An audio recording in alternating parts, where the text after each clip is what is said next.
오늘의 주요 뉴스입니다. 쿠팡 한국 계정이 중국 온라인 플랫폼에서 수만 원에 거래되는 것으로 확인돼 개인정보 유출 피해자들의 불안이 커지고 있습니다. 12.3 비상계엄 사태 1년을 하루 앞둔 오늘 이재명 대통령이 계엄 가담 세력을 나치 전범에 비유하며 강력한 인적 청산 의지를 밝혔습니다. 국회 계엄 해제 표결을 방해한 의혹을 받는 추경호 전 국민의힘 원내대표의 구속 여부가 내일 새벽쯤 결정될 것으로 보입니다. 시청자 여러분 안녕하십니까? 쿠팡에서 개인정보가 유출된 이 시점에 소비자 개인정보가 중국에서 거래되고 있습니다. MBN 취재진이 중국 최대 쇼핑몰에 접근해보니 이처럼 4만 원 정도면 계정을 받을 수 있는 것으로 드러났습니다.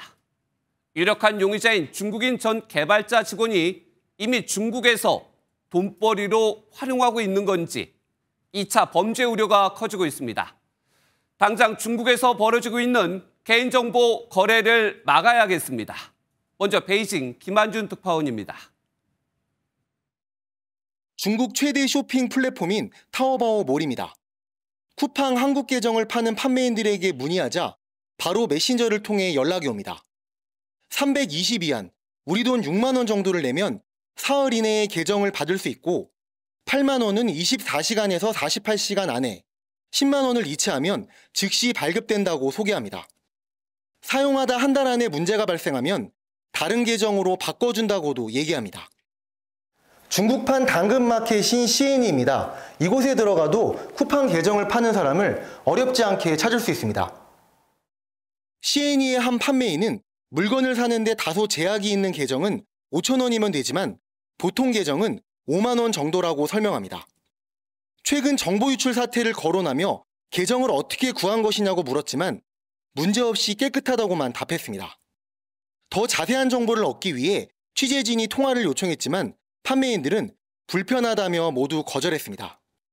다만 중국에서 판매되는 쿠팡 계정이 이번 정보 유출 사태에서 넘어온 것인지에 대해선 추가적인 조사가 필요해 보입니다. 베이징에서 MBN 뉴스 김한준입니다. 국회는 곧바로 쿠팡 정보 유출 사태와 관련해 긴급 현안 질의를 열었습니다. 정부는 유출 기간을 특정했습니다. 6월 말부터 11월 초 사이였습니다. 이어서 오지혜 기자입니다.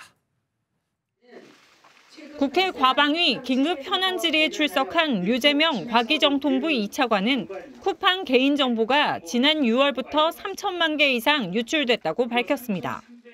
현재까지 공격이 식별된 기간은 25년 6월 24일부터 11월 8일까지이며 유출된 정보는 고객명, 이메일, 배송지 전화번호, 실제 주소 등으로 확인되었습니다. 하지만 쿠팡은 5개월 가까이 이상 징후도 몰랐던 건데 관련 자료 제출도 미흡해 비난이 쏟아졌습니다. 국민들이 분노하고 있는 것에 비해서 쿠팡의 대응이 시간 때우기에 급급한 것 아니냐라고 지적하지 않을 수 없습니다. 우리가 이름과 전화번호, 주소가 딱 나온 이런 종합 세트 같은 정보가 나간 경우는 처음인 것 같아요. 또 이 기간 로그인 없이 쿠팡 서버 접속용 인증 토큰을 전자서명하는 암호키로 수차례 개인정보를 빼낸 사실이 확인됐습니다. Perpetrated by the use of a stolen and obtained private signing key to generate forged signing tokens, impersonating the user. 용의자로 지목된 전직 중국 직원의 업무는 인증 시스템 개발자인 것으로 드러났습니다. 이번 사태로 쿠팡은 과징금 1조 원 이상이 부과될 수도 있다는 견해도 나왔습니다. 국회는 내일 정무위에서 쿠팡 관계자 등을 불러 긴급 현안 질의를 이어갈 예정입니다. MBN 뉴스 오지혜입니다. 쿠팡 실소유주 김범석 이사회 의장의 책임론도 커지고 있습니다. 쿠팡은 미국 증권거래소에 상장된 미국 회사이지만 연간 매출 40조 원의 90%를 한국에서 얻고 있습니다. 김종민 기자가 보도합니다. 박대준 쿠팡 대표가 고개를 숙였지만 의원들의 화살은 김범석 이사회 의장에게 향했습니다. 대한민국 통째로 흔들어 놓고 박대준 사장한테 그럼 나가서 총알바지 좀 하고 샌드백 좀 하고 오라 이 얘기입니까? 아니요, 그렇지 않습니다. 한국이 그렇게 우스워요? 쿠팡의 모 회사인 쿠팡 INC는 2021년 미국 뉴욕 증권거래소에 상장했고 김 회장은 의결권 74%를 보유하고 있습니다. It's to create a world where customers wonder, how did I ever live without Coupang? 김범석 의장이 지배하고 있는 미국 상장법인 쿠팡은 한국 쿠팡의 지분 100%를 갖고 있습니다. 김 의장이 사실상 쿠팡의 책임자인 만큼 이번 정보 유출 사태에 대해서도 직접 사과해야 한다는 목소리가 높습니다. 김 회장은 2015년 기자간담회를 끝으로 국내에선 모습을 드러내지 않고 있습니다. 2021년 덕평 물류센터 화재 때는 글로벌 경영에 집중하겠다는 명분으로 사고 5시간 만에 한국 쿠팡의 등기이사에서 사임했습니다. 지난해 주식 5천억 원치를 현금화하고 일부를 미국 자선기금에 증여하면서도 한국은 철저히 외면했습니다. 노동자 사망 등 문제가 불거질 때마다 김 의장은 책임을 외면했고 국회 국정감사도 해외 체류를 이유로 한 번도 참석하지 않았습니다. 매출의 90%를 한국에서 거두면서도 책임은 회피했던 김 의장. 미국 국적인 탓에 법적 책임을 회피해도 아무런 제재를 받지 않고 있습니다. MBN 뉴스 김종민입니다. 소비자들은 집단 손해배상에 나섰습니다. 불과 사흘 만에 수십만 명이 몰렸습니다. 이어서 이승민 기자입니다. 가입자 수 최대 13만 명. 사흘 만에 쿠팡을 상대로 집단 소송을 준비하는 카페 수가 30개를 넘어섰습니다. 이들 카페 가입자 수를 모두 합하면 50만 명에 달합니다. 한 법무법인은 실제 손해배상 청구액을 1인당 20만 원으로 책정했습니다. 유출된 개인정보가 상당히 좀 광범위하고 그로 인한 피해 금액도 적절히 산정될 것으로 생각돼서 저희가 20만 원으로 피해 금액을 산정하게 된 것입니다. 쿠팡이 소비자들의 보상 요구에 뚜렷한 대책을 내놓지 못하면서 이대로라면 연말까지 손해배상 소송은 더욱 확산할 전망입니다. 여기에 12개 소비자 단체도 목소리를 내기 시작했습니다. 쿠팡은 더 이상 갖가지 변명으로 사태를 적당히 무마하려 하지 말고 개인정보 유출 소비자에 대한 실질적 대책과 구체적인 배상안을 마련해야 할 것입니다. 하지만 실질적인 배상에는 한계가 있다는 분석도 나옵니다. 직접적으로 피해가 발생하지 않은 건에 대해서 위자료를 선정하는 데는 한계가 있기 때문에 금액이 거의 10만 원씩 20만 원 정도 수준에서 소비자들의 분노한 목소리에 쿠팡이 언제쯤 응답할지 관심이 쏠리고 있습니다. MBN 뉴스 이승민입니다. 이렇듯 소송 움직임은 커졌지만 보상안에 쿠팡은 아직 답변이 없습니다. 그런데 그동안 쿠팡은 판매자들에겐 수수료의 높은 대출이자까지 부담시키는 등 다른 문제점까지 부각되고 있습니다. 김세희 기자가 보도합니다. 쿠팡 입점 업체들의 가장 큰 골칫거리는 수수료. 그런데 이게 다가 아닙니다. 10%만 내고 판매한 사람은 많지 않고 광고비가 기본적으로 거기에 10%가 더 되고 뭐 심할 경우는 20%도 내고 막 더 그래요. 이게 점점 더 심해지니까. 실제 쿠팡을 주거래 온라인 쇼핑몰로 둔 중소기업은 전체 매출의 평균 20.6%를 쿠팡에 지급하고 있었는데요. 이 중 절반은 판매 수수료가 가장 부담스럽다고 답했습니다. 쿠팡에서 입점 업체에 자금을 빌려주는 쿠팡 판매자 성장 대출 상품도 논란입니다. 월 매출 50만 원 이상 있으면 기본 신청 조건에 해당이 됩니다. 저희 최대 한도 같은 경우에는 월 매출액 무관 최대 3천만 원까지도. 법정 최고금리에 가까운 최대 연 18.9%까지 책정하고 있어 이자 장사를 한다는 비판도 나옵니다. 개인정보 유출 사태에 입점 업체에 대한 불합리한 조치까지 쿠팡을 둘러싼 문제 제기가 한층 더 거세지는 모습입니다. MBN 뉴스 김세희입니다. 앞서 기사에서 보셨듯이 쿠팡 개인정보 유출이 중국 내에서의 거래로 이어지고 있는 건지 2차 피해에 대한 우려가 커지고 있습니다. 산업부 최돈희 기자와 좀 더 자세한 얘기 나눠보겠습니다. 최 기자, 중국에서 국민들의 개인정보가 거래가 되고 있다는 건데 2차 피해 시작된 건가요? 아직 단정 짓기엔 일러 보이는데요. 앞서 리포트에서 언급된 중국 사이트에서 거래되는 한국인 정보와 이번에 쿠팡에서 유출된 정보가 아직 일치되는지 확인되지 않았기 때문입니다. 다만 경우의 수를 따져보면 일단 해당 정보가 이번에 쿠팡에서 유출된 정보거나 아니면 이미 거래가 된 뒤 재거래되는 정보, 또 아니면 전혀 다른 경로를 통한 제3의 정보일 수 있습니다. 분명한 건 우리 국민들의 개인정보가 버젓이 거래되고 있다는 점입니다. 분명한 건 우리 국민들의 개인정보가 중국에서 버젓이 거래되고 있다는 겁니다. 심각한 상황 아닌가요? 네, 이 같은 불법 개인정보 거래 어제 오늘 일이 아닙니다. 네. 최근 3년간 국내외 웹사이트에서 불법 유통된 개인정보 게시물은 60만 건이 넘습니다. 다크웹을 재개한 수치여서 실제는 이보다 더 많을 겁니다. 이들 대부분 돈 거래가 이루어지는 만큼 이번 개인정보 유출의 궁극적인 목적도 결국 금전적인 이유가 될 거라는 게 전문가들의 분석입니다. 사안이 점점 더 심각해지고 있습니다. 대통령도 직접 나섰는데 손해배상과 관련해서 징벌적 손해배상을 직접 언급했습니다. 가능한가요? 네, 일단 기업에 대해 실제 피해액보다 더 큰 금액을 배상하게 해서 유사 사고를 막겠다는 게 이 법의 취지인데요. 실제로 적용된 사례는 거의 없습니다. 또 적용된다 하더라도 미국이나 유럽처럼 천문학적인 배상액이 결정되지 않습니다. 현행법상 손해액의 5배를 넘지 않는 범위에서 배상액이 결정되기 때문입니다. 이마저도 실제 과징금이 산정되는 과정에서 이런저런 이유로 액수가 줄어듭니다. 7조 원이 넘는 과징금이 부과되거나 1인당 3천만 원의 배상액이 결정되는 미국과는 대조적입니다. 일단 책임자와 진정성 있는 사과 등이 필요할 것 같은데 정작 쿠팡의 김범석 의장의 법적 책임은 없다고 해요. 맞습니까? 아까 보신 것처럼 쿠팡 지분과 의결권으로 명백히 쿠팡을 지배하고 있지만 법적 책임자인 총수가 아닙니다. 바로 미국 국적이기 때문인데요. 쿠팡은 이른바 재벌에 진입한 뒤 기업 총수 지정을 두고 논란이 많았습니다. 외국인을 총수로 지정한 사례가 없다는 게 가장 큰 이유였습니다. 국내 법이 외국인에게 제대로 집행될 수 있을지에 관한 문제는 만만치 않은 이슈다. 때문에 김 의장은 각종 규제에선 벗어나 있고 법적 책임은 없습니다. 아무리 국적이 미국이라 할지라도 사업에 수십조 원을 우리나라에서 벌고 있는데 책임을 지지 않아도 된다. 비판은 커지고 있지 않을까요? 일단 쿠팡이 미국 증권거래위원회에 공시한 사업 보고서인데요. 여기에 쿠팡의 최고 운영 의사결정자는 김범석 최고 경영자라고 되어 있습니다.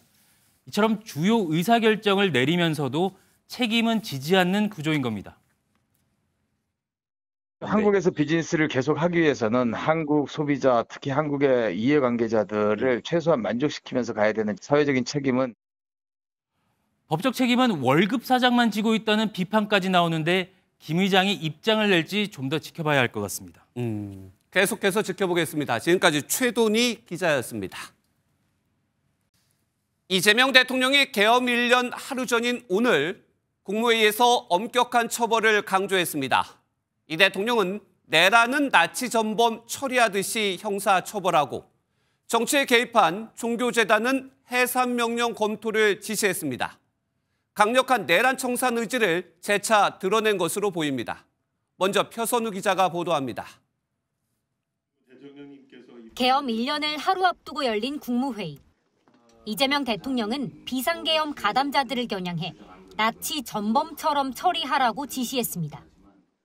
군사 쿠데타 이렇게 해가지고 이렇게 나라를 뒤집어 놓는다든지 하여튼 이런 국민이 맡긴 국가 폭력, 국가 권력으로 개인의 인권을 침해하거나 하는 것들에 대해서는 하여튼 나치 전범 처리하듯이 영원히 살아있는 한 형사처벌하고 또 내라는 적당히 덮어놓는 게 통합이 아니라며 국가폭력범죄 공소시효 폐지 제2법에 속도를 내달라고도 당부했습니다.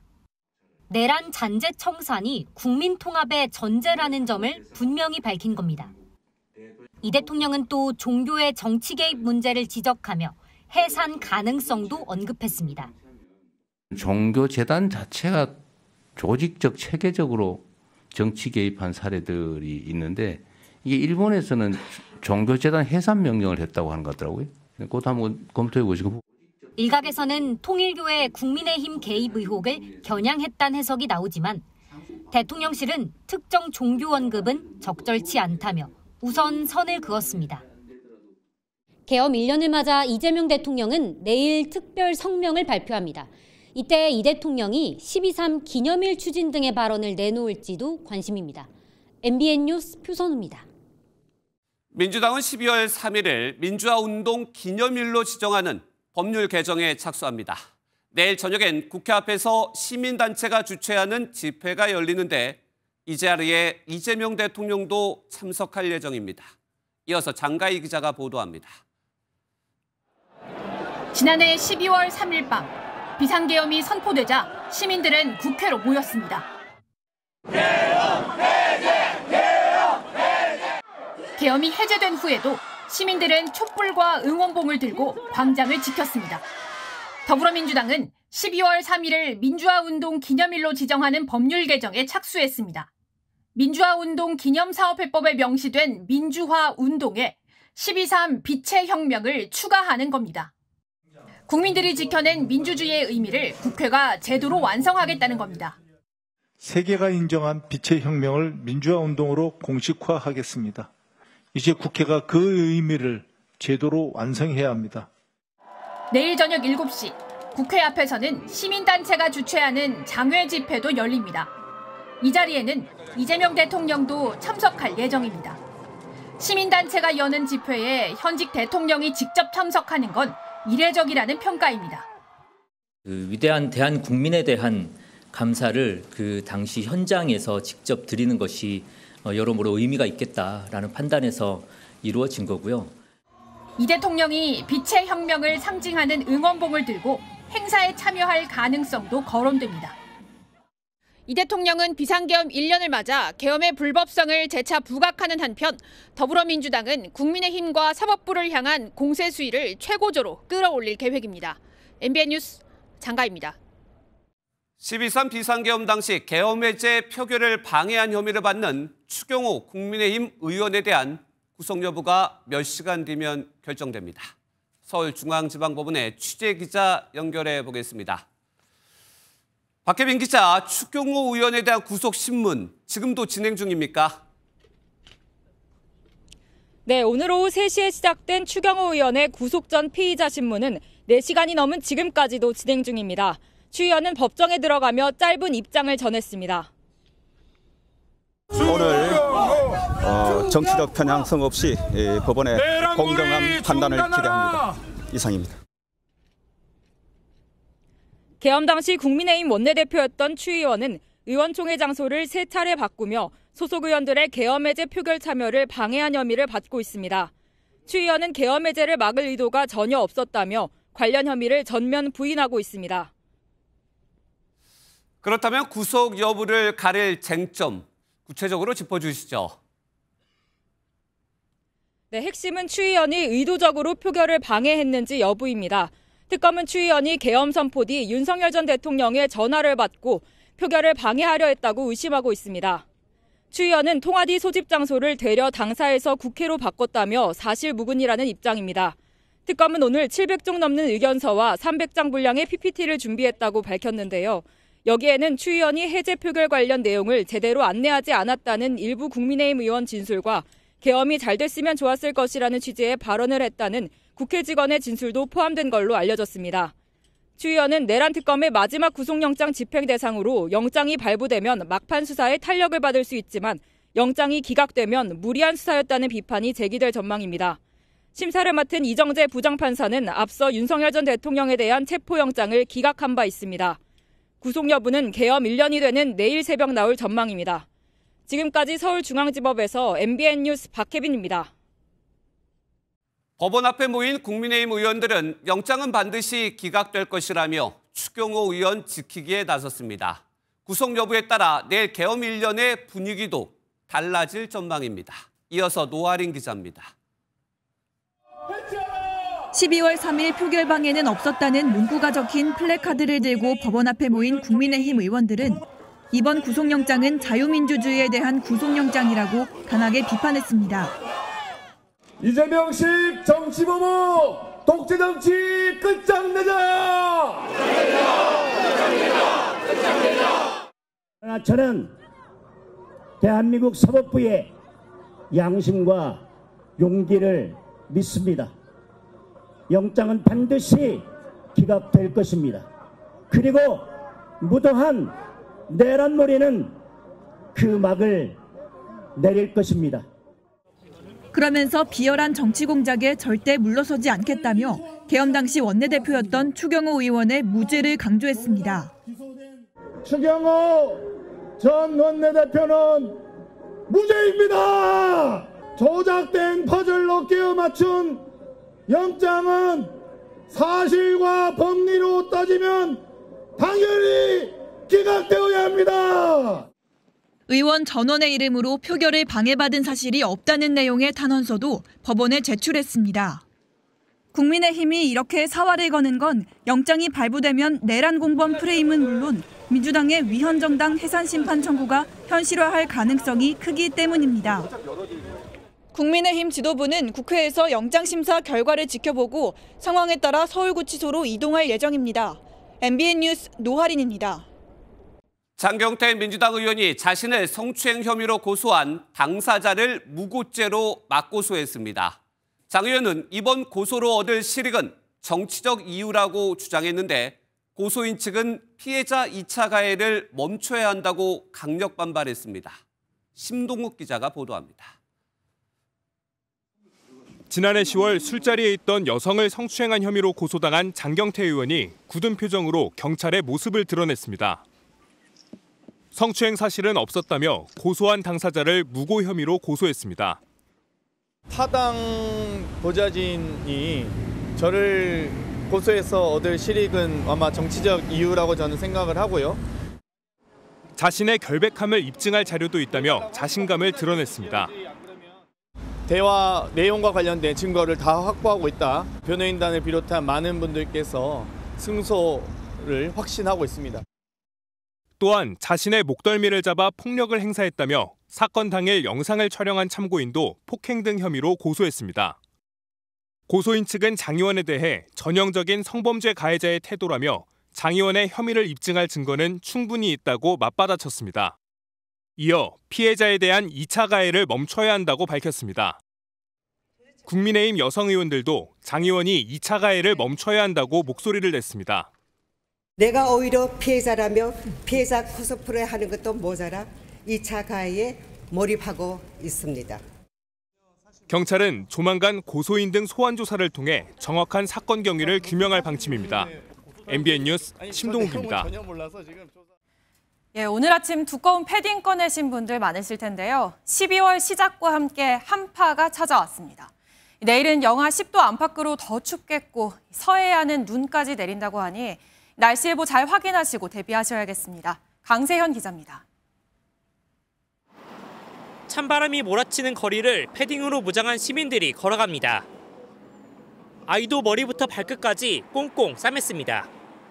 바람이 많이 불고 코하고 손 많이 시려해서 귀도 시려하고 해서 모자도 쓰고 최대한 따뜻하게 입었습니다. 오늘 중부지방 아침 기온은 0도 안팎으로 추웠고 오후에도 기온이 오르지 못했습니다. 본격적인 추위는 내일부터 시작됩니다. 5km 상공에서 영하 35도의 공기가 한반도를 감싸며 추위가 기승을 부리겠습니다. 서울 영하 8도, 수원은 영하 9도까지 떨어지겠습니다. 경기 북부나 강원도 일부 지역은 영하 10도 아래로 곤두박질 치겠습니다. 강추위는 주 후반까지 이어질 전망인데 영하 10도 한파가 이틀간 지속되면 수도 계량기가 동파될 수 있습니다. 동파를 방지하려면 수돗물을 틀어둬야 합니다.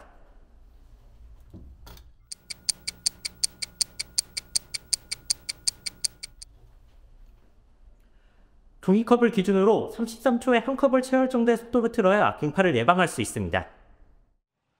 밤부터는 서해안을 중심으로 강한 눈발까지 날리겠습니다.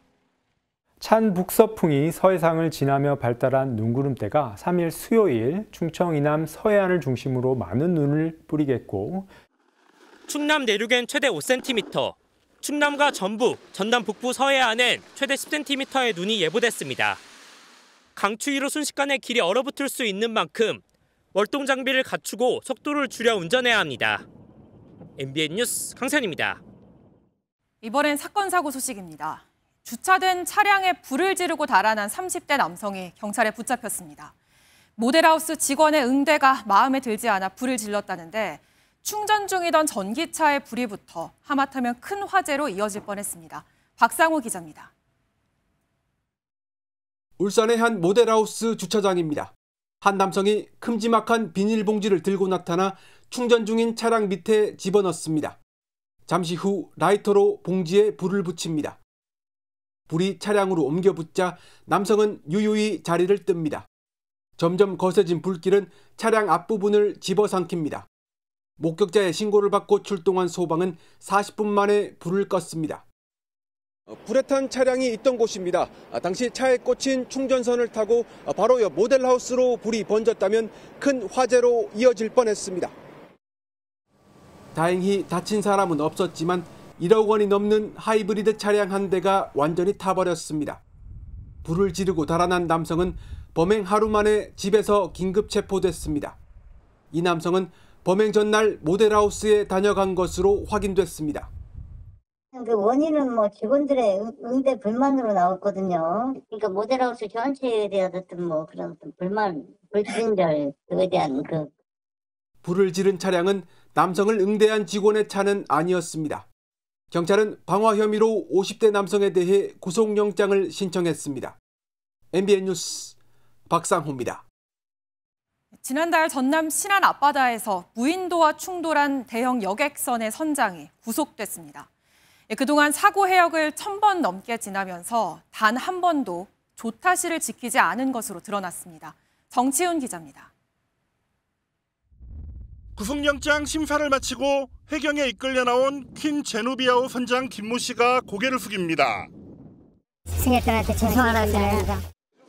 좁은 해역 등 위험구역을 지날 때는 직접 운항을 지시해야 하지만 사고 당시 김 씨는 조타실이 아닌 선장실에 있었습니다. 또 지난해 2월 취항 이후 1000번 넘게 사고 해역을 지나면서 단 한 번도 조타실에 나오지 않은 것으로 조사됐습니다. 선장은 원래 조타실 비우나요?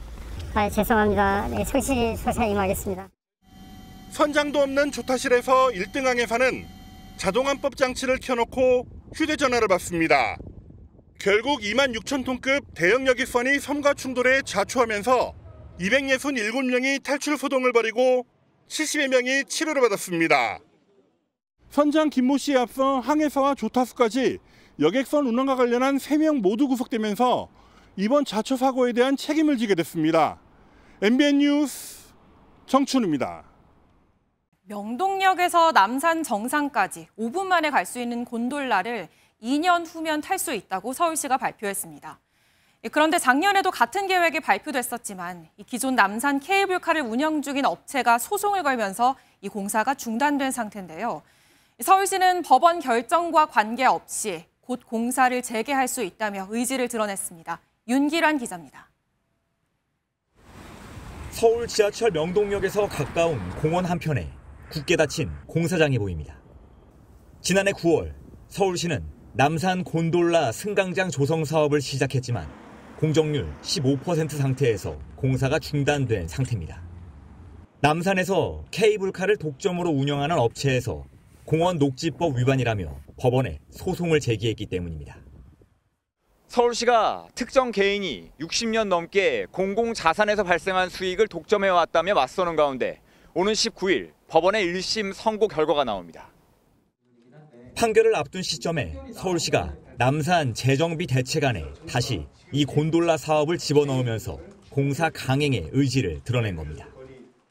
시민의 이용 편의, 특히 이동 약자들의 편의, 그다음에 남산 생태 경관 회복을 위해서도 꼭 필요한 사업이라고 생각하고 강하게 추진.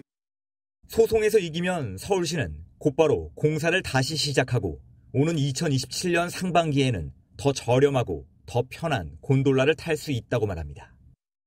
만에 하나 소송에 진다 하더라도 서울시는 이미 관련법 자체를 개정해 통과 막바지 단계라 곤돌라 사업 진행에 문제는 없을 거라고 밝혔습니다. MBN 뉴스 윤기란입니다. 주사로 맞는 비만 치료제 마운자로가 우리나라에선 2배 넘게 비싸다는 사실 알고 계셨나요? 같은 치료제를 싼 값에 살 수 있는 해외에서 사오는 경우가 적지 않았는데 최근 식약처가 제동을 걸면서 혼란이 커지고 있습니다. 정민영 기자가 취재했습니다. 잔뜩 쌓인 소포 중 하나를 열어보니 비만 치료제인 마운자로가 나옵니다. 다른 박스도 마찬가지입니다. 해외 사이트에서 구입한 마운자로를 국제 우편으로 들여오려다 세관에 적발된 겁니다.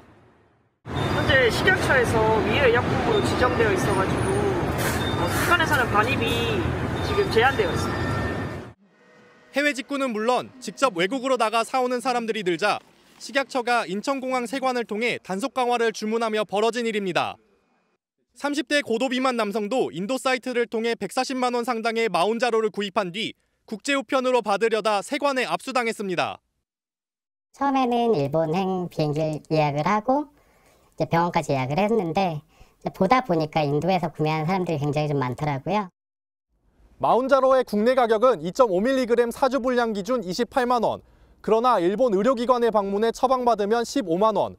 인도 웹사이트를 통해 직구하면 7만 원대에 살 수 있습니다. 소비자들은 단속 강화보다 국내에서 2배 넘게 비싼 가격이 문제라며 차별적인 약값 정책부터 바로잡아야 한다고 지적합니다. 왜 일본이 약가가 그렇게 저렴한 건지 비교대로 하더라도 국내하고 약가가 2.5배 차이가 나는 이유는 뭔지 그런 부분들이 많이 답답한 거고요. 마운자로는 건강보험에 적용되지 않는 비급여 의약품이라 국내 보건당국에서 가격 결정에 개입할 수도 없습니다. 제조사 측은 나라별로 가격이 다른 이유에 대해 각 국가의 시장 및 규제 환경을 종합적으로 고려해 결정한다고 밝혔습니다. MBN 뉴스 정민영입니다. 서울 종로구청이 지난달부터 탑골공원을 음주 금지 구역으로 정해 단속하고 있습니다. 대낮에도 취객들과 관광객들 사이 시비가 많았던 곳인데 지금은 어떨지 전민석 기자가 현장에 가봤습니다. 어르신 두 분이 이른 오후부터 서울 탑골공원 북문 밖에서 술잔을 기울입니다. 지난달 20일부터 탑골공원 주변에서 술을 마시면 단속된다는데도 아랑곳하지 않습니다.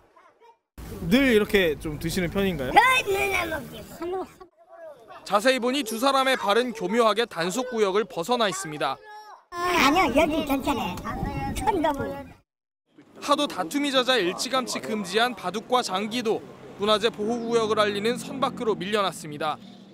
골목길 한가운데 서서 막걸리를 마십니다. 여기도 선 밖입니다. 병만 잔뜩 있고 또 담배도 못 펴요. 그래 여기서 딱 먹으면 일관수나 이렇게 인사도 드릴게. 이곳 탑골공원 뒤쪽은 문화재 보호구역 아니라서 이렇게 음주가 금지되어 있고 또 단속과 계도 활동도 하고 있습니다. 하지만 이 노란 선을 한 발짝만 넘어가면 전혀 손댈 수 없는 상황입니다. 법으로 정해지는 선에서는 어떻게 할 수 있는 방법은 없고 저희가 이제 주시는 하고 있죠. 그래서 거기서 이제 뭐 이런 그냥 술만 드시는 게 아니라 나중에 뭐 폭력이나 이런 싸움을 일어날 수 있으니까. 고약한 술주정은 선 안팎을 넘나듭니다. 내가 어려워서 힘든 얘기를 얘기한 것 뿐인데 근데 어른 뭐 돈을 달라 해서 뭘 들어야겠어 내가. 저희한테 왜 그러세요? 내년 4월부터는 단속구역 내에서 술을 마시다 걸리면 과태료 10만 원을 내야 합니다. 탑골공원 내부에 대낮 술판은 없어졌지만 공원 주변에 얌체 음주객까지 없앨 뾰족한 수는 보이지 않습니다. MBN 뉴스 전민석입니다. 해외 주식 세금이 오를 거란 내용의 대통령 명의 가짜 담화문을 온라인에 올린 30대 회사원이 경찰에 자수했습니다. 의견이 다른 투자자를 놀리기 위해 허위 글을 작성한 것으로 전해졌는데 경찰은 엄정 조치를 예고했습니다. 최민성 기자가 보도합니다. 지난달 27일 한 온라인 커뮤니티에 올라온 대국민 담화문이란 제목의 글입니다. 대한민국 대통령 이재명입니다로 시작한 담화문은 우리 경제가 심각한 외환위기 국면에 들어섰다고 강조했습니다. 또한 내년부터 해외 주식 양도소득세율이 2배 가까이 오르고 보유세가 새로 만들어진다는 내용이 담겼습니다. 사실이라면 해외 주식 투자자의 세금 부담이 크게 늘어나는 겁니다. 하지만 대통령실은 여론 악화를 우려한 듯 해당 담화문이 명백한 허위라며 진화에 나섰고 경찰도 작성자 추적에 나섰습니다. 그런데 어제 낮 12시 반쯤 작성자인 30대 남성 A. 씨가 변호사와 함께 경찰서에 찾아와 자수한 것으로 밝혀졌습니다. 사태가 점점 심각해지자 심리적 압박을 받은 것으로 알려졌습니다. 경찰 조사에서 A씨는 의견이 다른 투자자를 놀리기 위해 범행했다는 취지로 진술한 것으로 전해졌습니다. 하지만 위계 공무집행방해 혐의의 경우 5년 이하 징역 또는 1천만 원 이하 벌금에 처해질 가능성이 있습니다. 경찰은 정부기관 등을 사칭해 허위 정보를 생산하거나 유포할 경우 배우자까지 추적해 무관용 원칙으로 엄정 조치하겠다고 밝혔습니다. MBN 뉴스 최민성입니다. 연말 물가가 심상치 않습니다. 또 월급 빼고는 다 올랐다는 말이 나옵니다. 정부가 발표한 11월 소비자 물가 지수는 2달 연속 2.4%이고 자주 구매하는 생활 물가는 2.9% 상승해서 16개월 만에 최고입니다. 제철 과일은 물론 고환율의 기름값은 천정부지로 올라 그야말로 물가 비상입니다. 먼저 이혁근 기자입니다. 세종시의 한 대형마트. 장을 보러 나온 사람들이 과일 매대를 바라봅니다. 하지만 과일을 집어드는 사람은 많지 않습니다. 집으려고 왔는데 아무래도 평소보다 최소 한 10%에서 20% 정도 오른 것 같이 느껴지더라고요. 그래서 다시 좀 내려놓게 됐어요. 아무래도 집었다가. 과일값이 연말을 앞두고 다시 뛰고 있기 때문입니다. 지난해 이맘때보다 귤값은 26%나 올랐습니다. 사과 역시 가격이 21%나 올라 장바구니에 선뜻 담기가 어려워졌습니다. 귤 품질이 좋아지고 제철을 맞아 수요가 늘어난 영향입니다. 사과도 생산량이 줄어 가격이 올랐습니다. 수산물, 축산물도 마찬가지. 국민생선 고등어는 작년보다 13%, 소고기와 돼지고기 역시 5% 안팎으로 가격이 높아졌습니다. 고환율 영향으로 기름값 등 잠잠했던 석유류 가격도 들썩이고 있습니다. 고환율이라든지 그다음에 유류세 인하율 축소와 같은 경우로 인해서 이번 달에 석유류 상승폭이 5.9%로 확대되었습니다. 계절 수요에 원화 약세의 여파까지 덮치면서 2%대 중반을 유지 중인 물가 상승률이 다시 확대될 수 있다는 우려가 나옵니다. MBN 뉴스 이혁근입니다. 요 치킨 한 마리가 치킨집마다 다르고 값은 그대로인데 양이 줄었던 적 많이 경험하셨죠? 느낌만이 아니라 실제 사례가 잇따르자 정부가 칼을 빼들었습니다. 치킨은 마리 대신 무게로 표기하고 다른 가공식품도 제재 수위를 생산 중지까지 검토 중입니다. 먹는 걸로 속이는 일 없도록 이승훈 기자가 전해드립니다. 한 유명 프랜차이즈 치킨을 검색하자 양이 적다는 게시글이 줄줄이 이어집니다. 얼핏 봐도 확연히 양이 줄어든 치킨. 해당 메뉴의 가격을 올리지는 않았지만 대신 양을 줄이는 슈랭크플레이션이라는 꼼수를 썼다는 비판이 이어졌습니다. 이 사실을 소비자에게 알리지도 않았습니다. 변경된 사실을 소비자들에게 충분히 고지를 했습니까? 저희들 홈페이지를 통해서 고지는 했습니다만 충분히 알리지 못했다고 생각합니다. 여론이 들끓자 정부가 나섰습니다. 치킨 메뉴판에 조리 전 달걀 중량을 의무적으로 기재하게 한 겁니다. 교촌을 비롯해 BBQ, BHC 치킨 등 유명 프랜차이즈 10곳이 시범 대상입니다. 내년 상반기까지는 계도 기간이고 이후부터는 시정명령이 부과됩니다.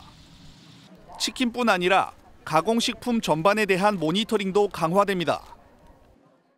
대표적인 용량 꼼수 의혹을 받는 게 과자죠. 전체 중량의 5% 이상을 올리고도 소비자들에게 고지하지 않을 경우 제재 대상이 됩니다.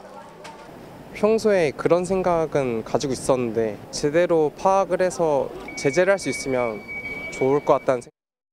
정부는 현재 시정명령에 그치는 제재 수위 역시 생산 중지 명령까지 가능하게 하는 방안도 적극 검토한다는 계획입니다.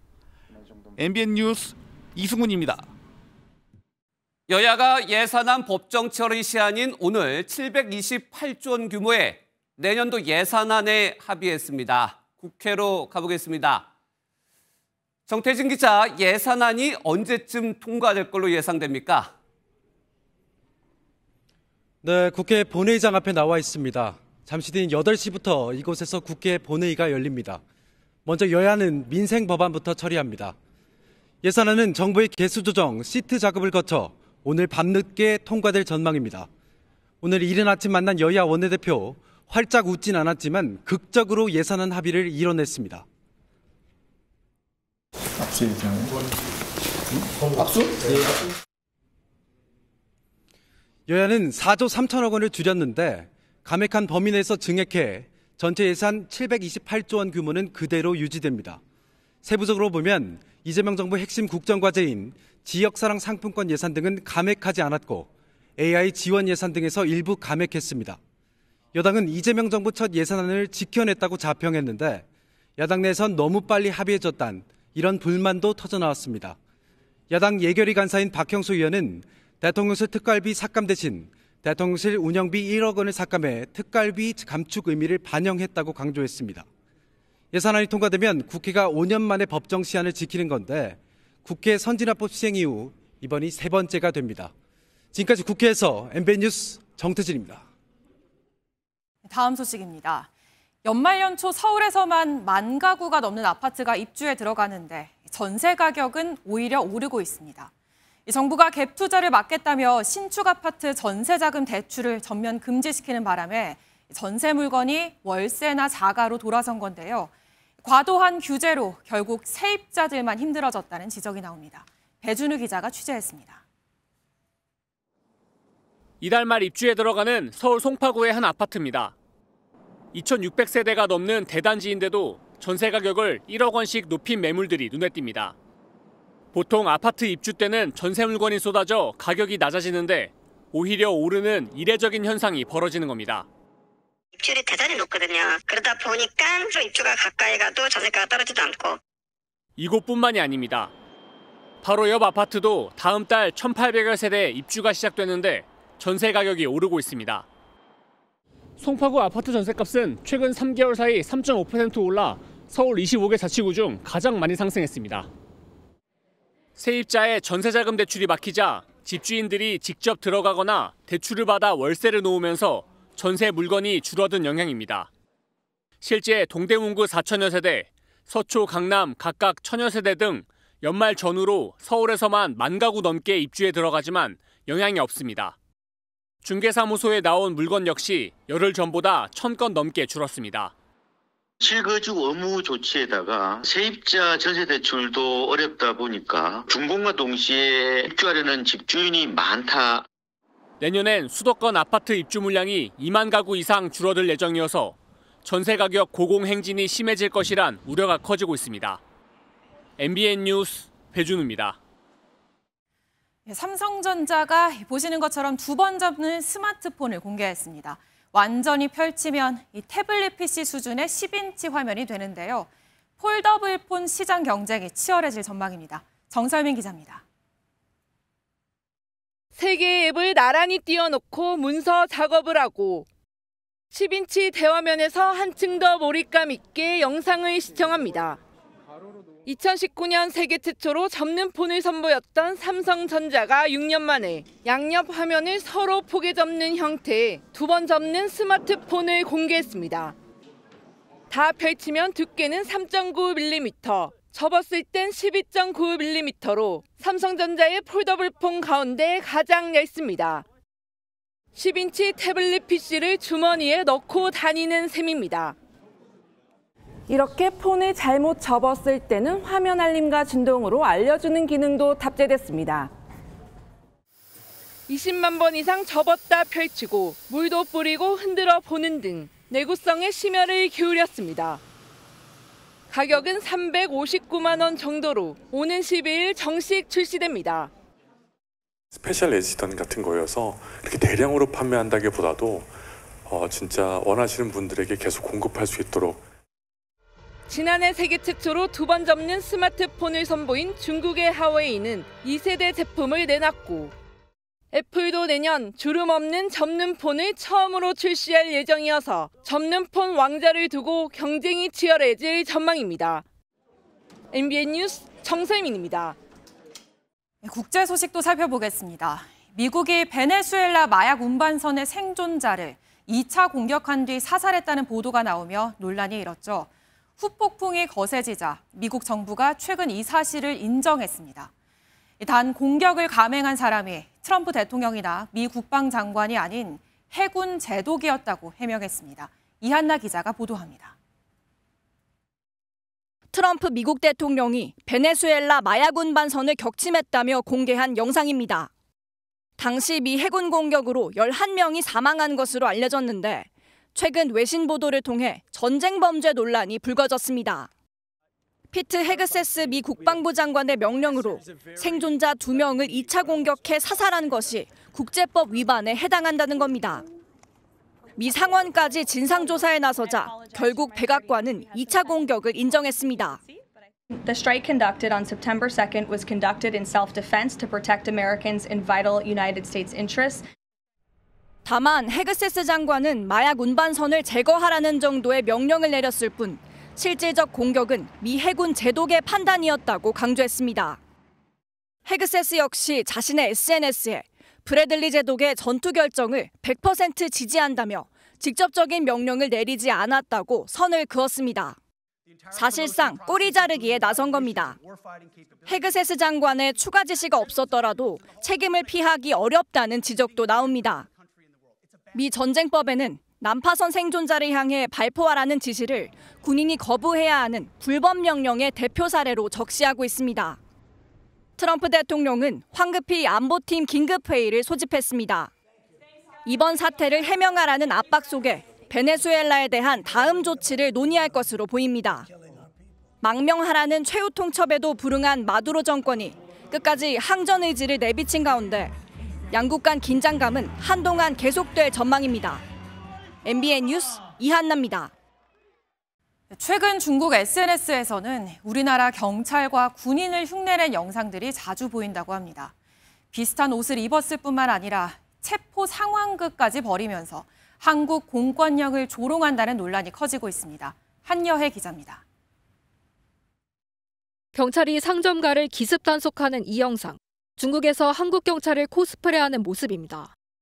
한글로 경찰이라고 적혀 있을 정도로 복장이 유사하고 심지어 피의자를 제압하는 등 실제 업무를 수행 중인 것처럼 연기까지 합니다. 한국 군인 코스프레도 있습니다. 한국 군복과 비슷한 무늬의 옷을 입은 남성이 길거리에서 모형 총기를 들고 군인 행세를 합니다. 태극 문양도 옷에 붙어 있고 통일이라고 적힌 노란 띠를 팔에 두르기도 합니다. 우리나라 공권력을 일종의 패러디로 소비하고 있다는 지적이 나옵니다. 한 나라의 공권력을 대표한다는 군인의 복장, 경찰의 복장을 가지고 자신들의 놀이로 희화화한다는 것은 굉장히 잘못된 부분이기 때문에 법적인 문제도 제기됩니다. 우리나라와 중국 모두에서 군복과 경찰 제복을 무단으로 제작하거나 판매, 착용하는 것은 법적 처벌 대상이 됩니다. 사칭 범죄로 악용될 위험도 있는 만큼 중국 공안과 공조해 더 이상의 확산을 막는 조치가 필요하다는 지적이 나옵니다. MBN 뉴스 한여입니다. 일본 총리의 대만 유사시 개입 시사 발언 이후 갈등이 고조된 일본과 중국이 이번엔 영유권 분쟁 지역을 놓고 신경전을 벌였습니다. 서로 자기 영해에 산대 선박이 침입해 몰아냈다고 주장한 건데요. 이상엽 기자가 보도합니다. 먼저 공세를 편 건 중국입니다. 중국은 자국 영해에 일본 어선이 침범해 해안 경비대 소속 함선 2대를 보내 퇴거 조치했다고 주장했습니다. 我们敦促日方立即停止在该海域的一切侵权挑衅活动.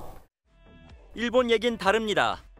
기관포를 탑재한 중국 해경국 소속 선박 2척이 센카쿠 열도가 중국 고유 영토라고 주장하며 일본 어선에 접근했고 일본 순시선의 경고에 빠져나갔다는 겁니다. 센카쿠 열도는 일본 오키나와와 대만 사이에 있는 무인도 제도. 일본이 실효적 지배를 하고 있지만 해저에 막대한 지하 자원이 있다는 사실이 확인된 뒤 중국이 영유권을 주장하고 있습니다. 일본 해상자위대가 남중국해에서 필리핀과 합동훈련에 나서자 중국이 일부러 도발에 나섰을 가능성이 제기됩니다. 다카이치 사나의 일본 총리의 대만 유사시 개입 발언 이후 공세를 강화해온 중국이 영유권 분쟁에 다시 불을 지피고 있다는 겁니다. 钓鱼岛及其附属岛屿，自古以来就是中国的固有领土。钓鱼岛主权归属历史经纬清楚，法理依据确凿。 중국은 이와 함께 보하이해 일대에서 군사훈련과 실탄 사격 훈련에도 나섰습니다. 일본은 의원 외교 등을 통해 갈등 봉합의 실마리를 찾으려 하고 있지만 중국은 이에 대한 답변도 미루며 연일 압박을 강화하고 있습니다. MBN 뉴스 이상엽입니다. 남미 페루에선 산사태로 무너진 토사가 강가를 덮치며 여객선이 침몰하는 참사가 벌어졌습니다. 지금까지 최소 12명이 숨지고 30여 명이 실종된 것으로 전해졌습니다. 이동현 기자가 보도합니다.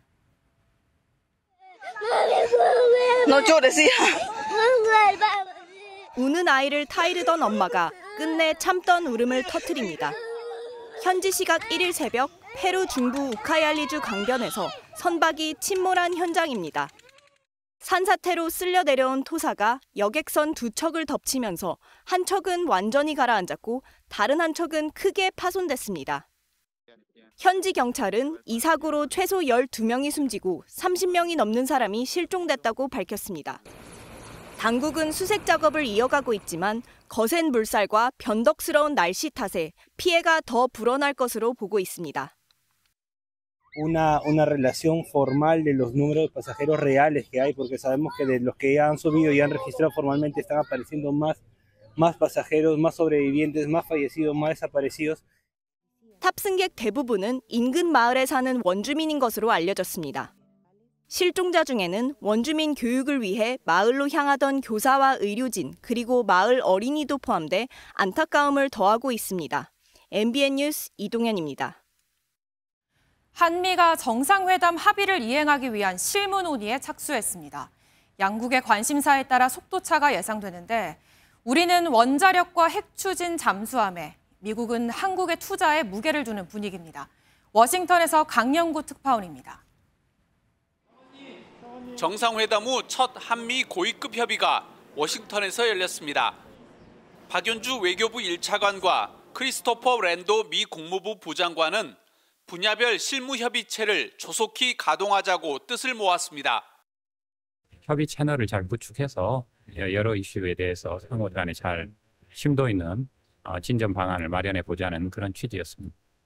특히 우라늄 농축과 사용 후 핵연료 재처리 관련 한미 협의 절차의 조속한 개시를 요청하자 랜도 부장관은 긴밀히 소통하겠다고 답했습니다.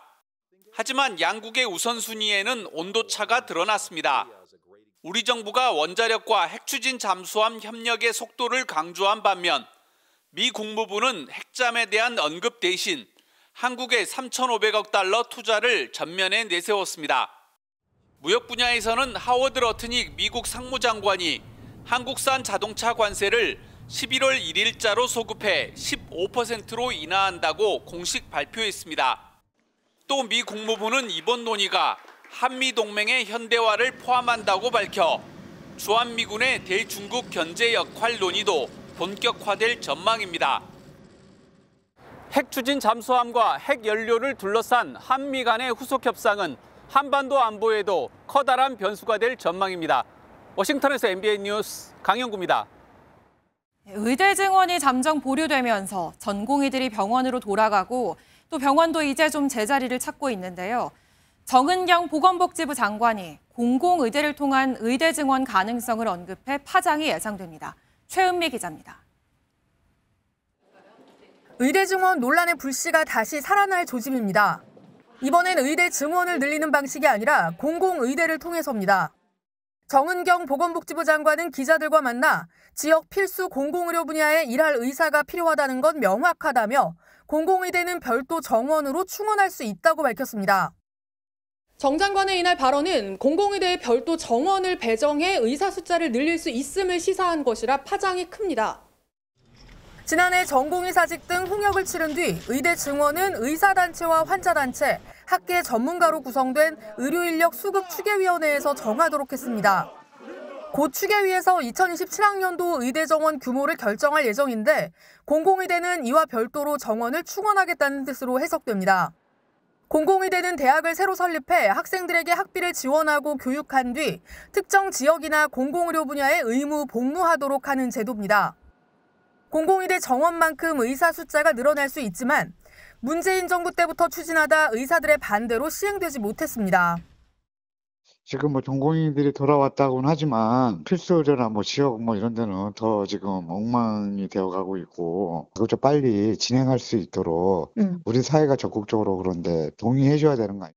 기존 의대 안에서 지역 의사 전형으로 선발해 학비 등을 지원하고 특정 지역에 의무 복무하도록 하는 지역 의사 제도는 국회 보건복지위원회에서 의결됐고 본회의 통과를 앞두고 있습니다. MBN 뉴스 최은미입니다. 노동진 수협중앙회장이 국내 주요 협동조합을 대표하는 한국협동조합협의회 회장으로 취임했습니다. 임기는 내년 1년으로 이 노 회장은 어려운 상황에 놓인 협동조합 상호금융에 공동 대응해 함께 발전하는 길을 만들겠다고 밝혔습니다. 오늘도 날이 많이 추웠는데요. 내일은 더 강력한 한파가 찾아오겠습니다. 하루 사이 기온이 10도 이상 급강하하는 중부와 경북 북부에는 한파주의보가 내려졌고요. 내일 아침 서울의 기온이 영하 8도에 체감온도는 영하 12도까지 곤두박질하겠습니다. 대관령의 체감온도는 무려 영하 24도까지 뚝 떨어지겠습니다.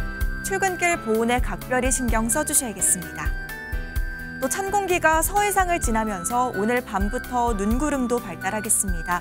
모레 아침까지 충남 서해안과 호남 서해안에는 10cm가 넘는 많은 눈이 예상되고요. 특히 이들 지역은 내일 새벽부터 오전 사이 강한 눈이 집중되면서 대설특보도 내려지겠습니다. 내일 충청과 호남을 제외한 그 밖의 지역은 대체로 맑겠습니다. 동해안에는 건조주의보가 계속되고 있습니다. 불조심하셔야겠습니다. 내일 중부지방 춘천의 아침 기온은 영하 11도, 대전은 영하 7도까지 떨어지겠고요. 한낮에도 영하권에 머무는 곳이 많겠습니다. 남부지방도 전주와 대구의 아침 기온이 영하 4도까지 떨어지겠습니다. 모레 오후부터는 서울 등 내륙 곳곳에도 1에서 5cm의 눈이 예상됩니다. 날씨였습니다.